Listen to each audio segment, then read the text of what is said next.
أهل الأفكار وطريق الاعتبار بما فيه من القصص والأخبار واتضح به سلوك المنهج القويم إلى صراط مستقيم بما فصل فيه من الأحكام وبين الحلال والحرام. ونشهد أن لا إله إلا الله وحده لا شريك له ونشهد أن مولانا محمدا عبده ورسوله الذي نزل الفرقان عليه ليكون للعالمين نذيرا. وصلى الله عليه وسلم وعلى آله وأصحابه الذين تذكروا بالقرآن وذكروا به الناس تذكيرا.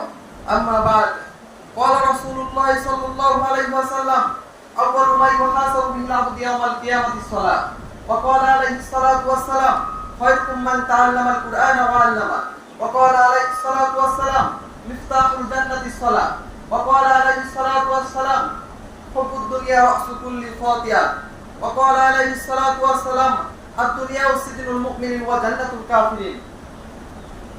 فأعوذ بالله من الشيطان الرجيم. فلا أقسم بمواقع النجوم إنه لقسم لو تعلمون عظيم إنه لقرآن كريم في كتاب مكنون لا يمسه إلا المطهرون.